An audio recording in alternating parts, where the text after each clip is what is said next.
Dr. Jose Enriquez, CEO and founder of Latinos in Action, thank you so much for being part of Three Questions. It's great to be here. Great to be here. President Trump is right now considering doing away with birthright citizenship through executive order. Now, certainly that's going to wind up in the courts, legally challenged. But in the event that he is successful, what would that do to the people who are served by Latinos in Action? Well, I honestly don't think it will, but if in an event that it does, you know, our young people, they're survivors, they fight, and they're amazing, resilient. So they'll find a way. I'm gonna say that first of all. They always have and they always will. But in that event, I think it's gonna be tough for them to then have any hope. You know, you have children at the elementary and so on, and what kind of hope do you have if you can't go on post K-12 education, you know, or not necessarily go on, but get a formal education with being able to get Pell Grants and be able to get scholarships and enter into the university. You're stifling a whole generation, and what you're saying is we're not going to allow you to get better education, which helps our communities, which helps the nation. So it's pretty ridiculous, and it's ludicrous to say that we're going to have a nation, a strong nation, without this generation into our educational field and into our professional fields. In the event that this actually comes about, in the event that birthright citizenship becomes a thing of the past somehow, and let's say that it isn't grandfathered in, it starts at a certain date, what will that do to immigrants who want to come here or who come here illegally or undocumented and want to have children here simply because of the 14th Amendment and the benefits of being born in the United States up to this point? Families that come here, they usually come for a reason. And I think it's sad that people would think that they just come and have birth. People come here because there's freedom. People come here fleeing danger. People come here for education, and really for a dream. That's why my mom came.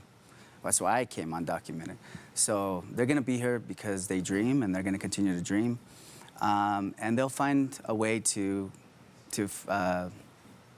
create that dream here in the United States. I really believe that they're resilient enough to do that. So, regarding the caravan headed to the southern border with the United States, President Trump has ordered about 5,000 U.S. troops to the border to greet those folks who he is calling invaders if they come into the country illegally. And he says that he's going to take those who are seeking asylum and put them in tent cities until their cases work through the system, which can be years. Is he handling this situation correctly? No, he is not. Let me tell you something. I came here undocumented, okay? My mom came here undocumented. I have a PhD from Brigham Young University. Could you imagine if he would have put me in a tent or if he would have sent me back? Let me tell you the lives I've changed as a PhD educational leader in the state of Utah. I've changed so many lives, and not just Latino lives.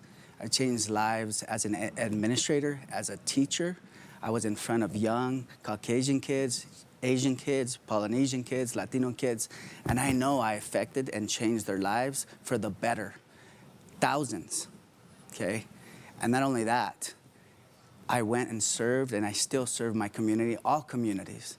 And could you imagine if I had not had that opportunity to serve them, to give back, to educate them, to be a principal in those schools for these young people, all young people that I feel I affected positively with a PhD out of Brigham Young University? If I would not have been able to come here, and if I would have been put in a tent, all that would have been cut, and all those lives wouldn't have been affected. Mm. Is it fair, the image and the profile that immigrants get from some politicians and some leaders in this country, is it fair, the kind of atmosphere that has been created around immigration in this country. It is not fair at all.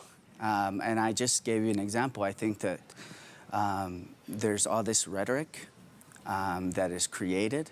I think it's a fear tactic, because if they were just to speak and get to know people, if they were to get to know me, I'm an undocumented person, and know who I am and the value I bring to this country, to this community, to students, to educators in general, they would turn, right away their mindset would be a completely different mindset.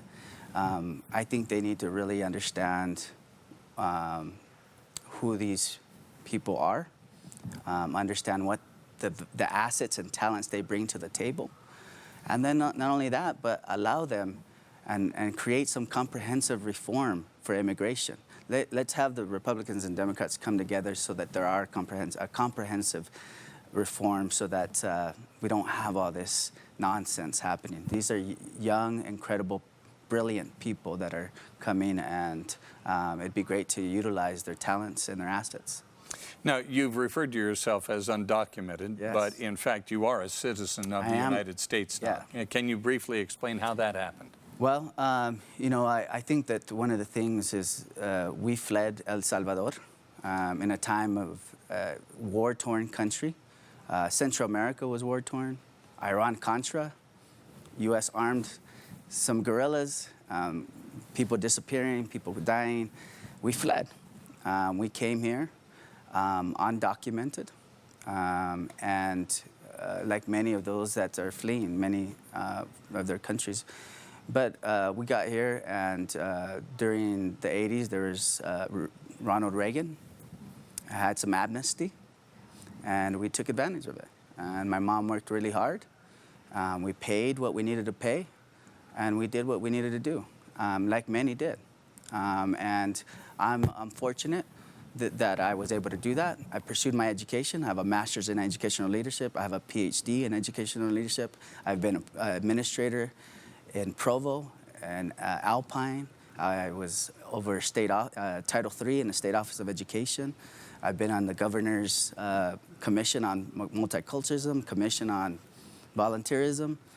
Now, all that was done because I was able to do more with my education, and I was able to become, a permanent resident here. Mm.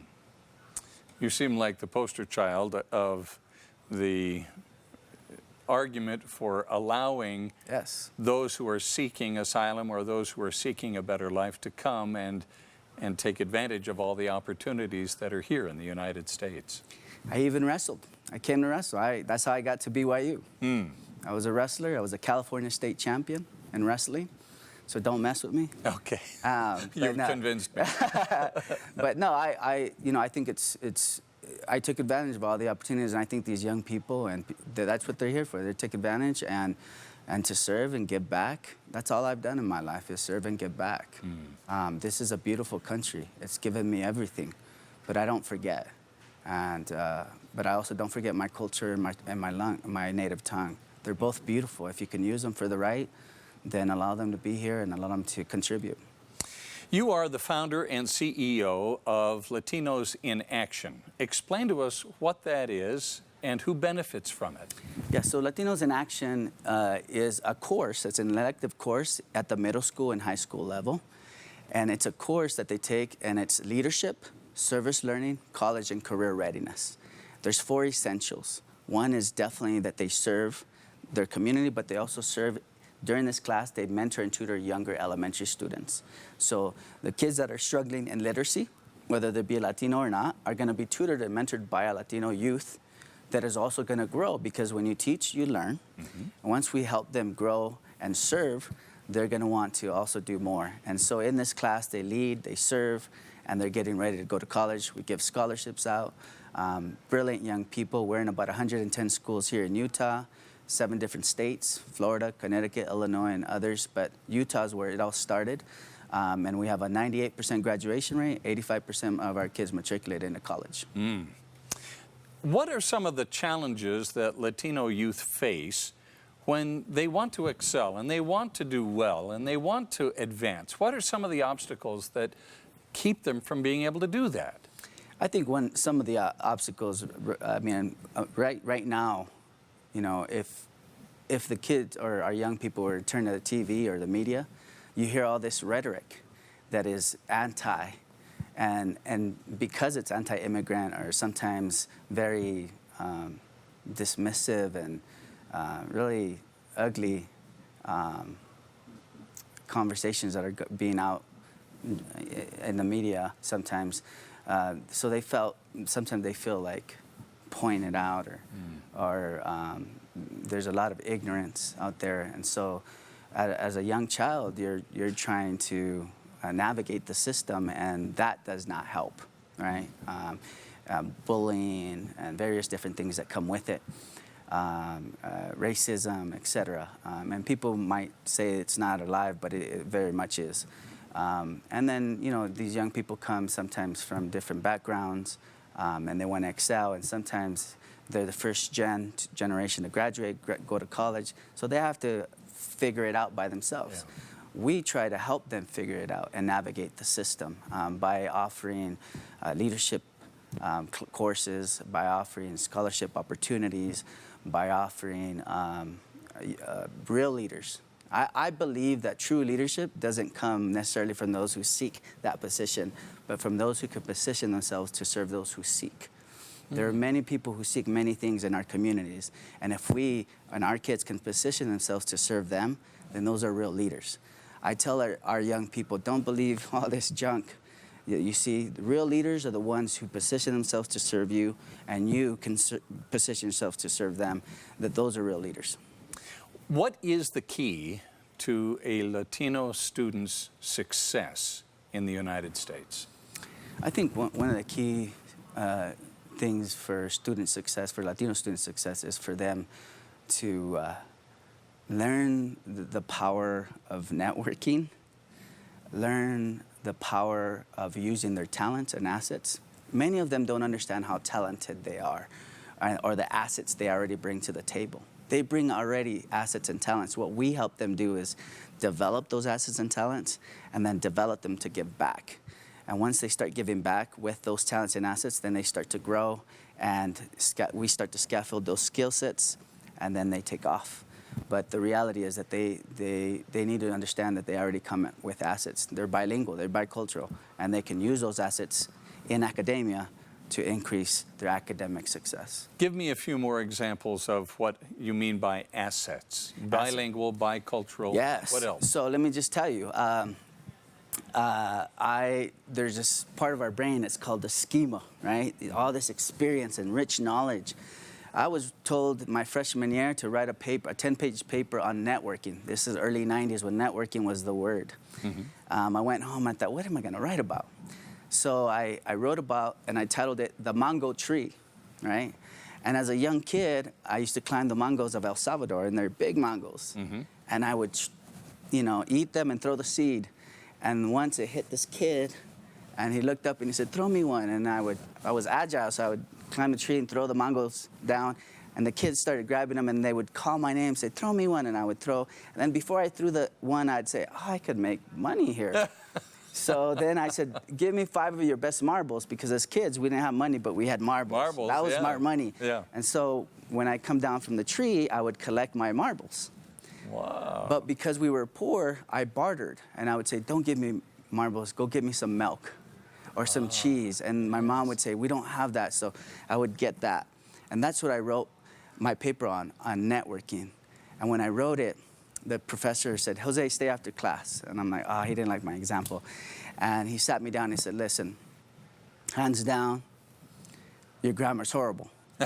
But your ideas, I could see networking happening like no other. Nobody in this room explained networking like you did. I visually saw networking happening. Mm-hmm. So you get an A-, right, because of your ideas. That is schema, and that is what our kids bring to the table. If they can take it out, it's culture. What are some of the success stories of students who have come through Latinos in Action in impacting the communities that they wind up in? We have 2. Well, we have more than 2. Obviously, I wouldn't say there are 2 that I just had dinner with the other day. Victor De Lara actually works for Goldman Sachs right now. Okay, he was an ESL student at Lake Ridge Middle School in Orem. He started Latinos in Action there, went to Mountain View, continued Latinos in Action there, and brilliant young man. Got out of ESL, started taking courses, electives and AP and honors courses.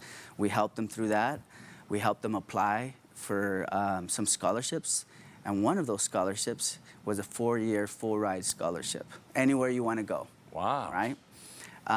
It's the David's Funds Foundation. I forget the whole name for it, but he got that award, that grant and scholarship, went to University of Utah, graduated, okay, went to work for Morgan Chase, and then went and got back to the University of Utah to do his accounting degree, and now works for Goldman Sachs.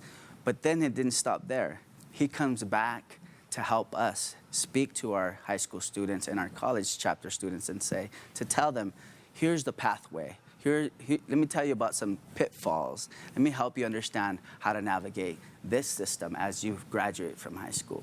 Those are successful stories. They come back and they want to give back. Do you find that because of the political atmosphere in this country right now, especially as it relates to immigration, that your students sometimes become a little discouraged because of the messages that they continually hear through the media in regard to immigration and they themselves? Yeah. I mean, messaging is huge.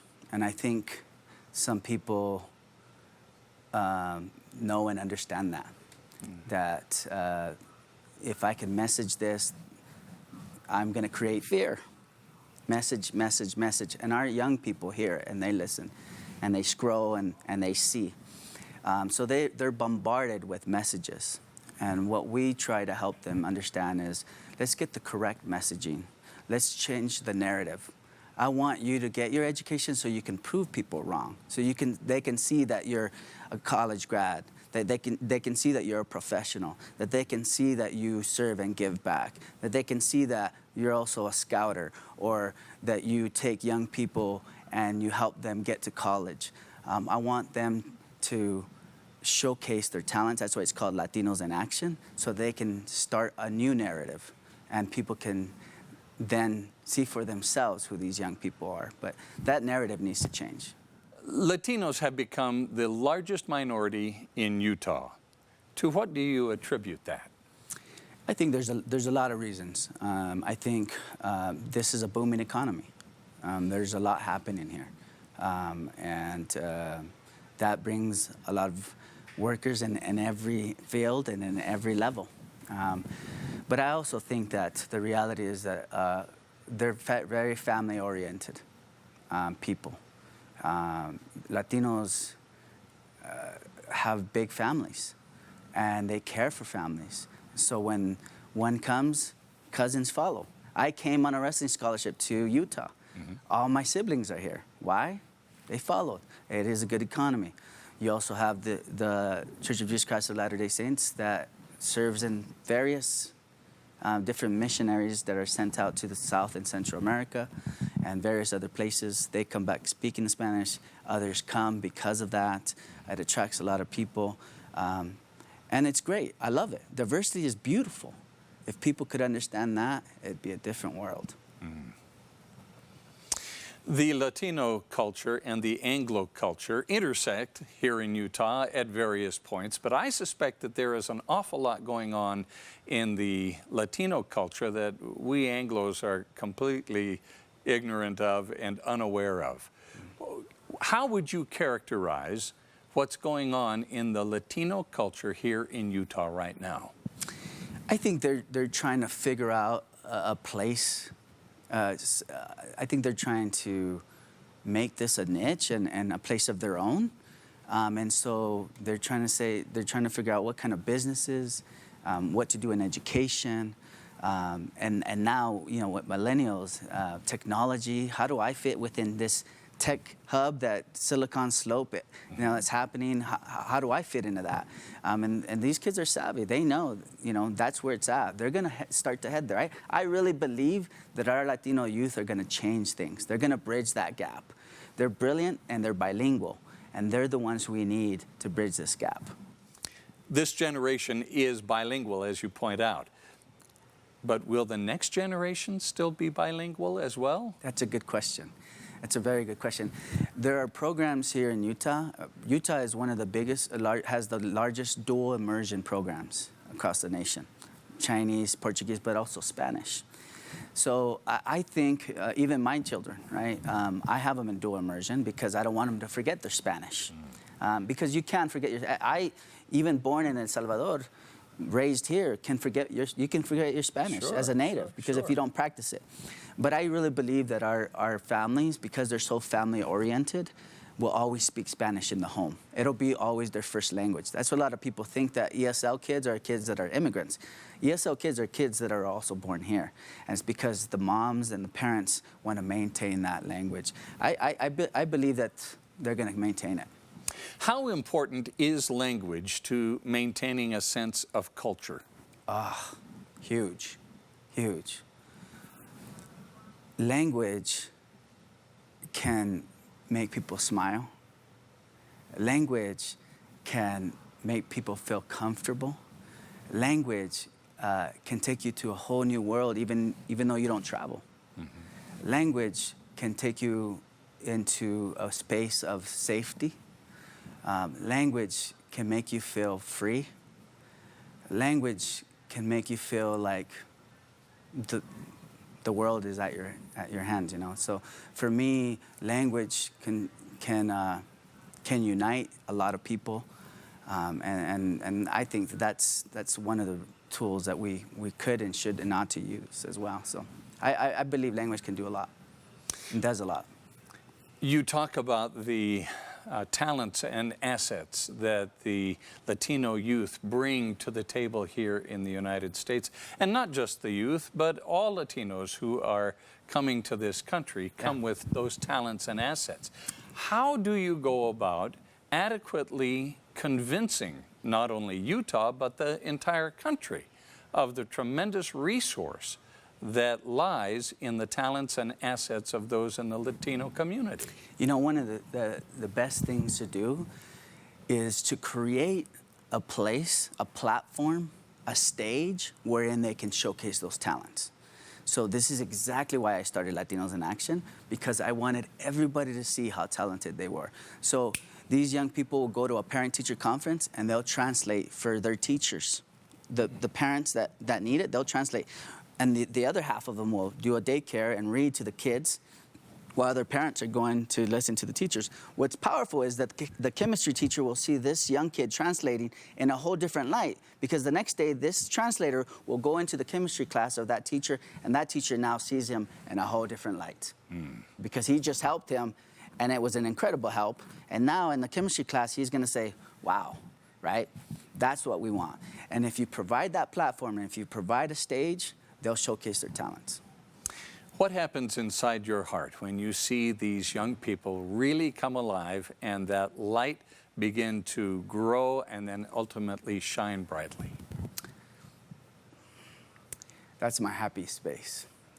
I would rather watch a young person grow, a Latino. When I see a Latino graduate, to me, there's nothing like it.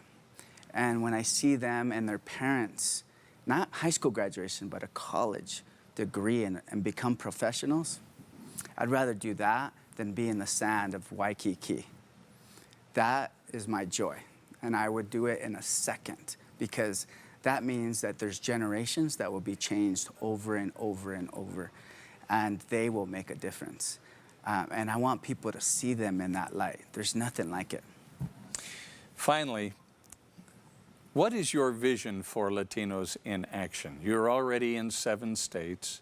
What do you see 10 years, 15, 20 years down the road for Latinos in Action? Where is this organization going? I really believe that every state will have Latinos in Action. Every state in the United States, even Maine, will have Latinos in Action, because we are in every state. But I really believe that it is transforming lives. It's transformative. And that every school needs it, and they will have it, and they will use it correctly, and these kids will excel.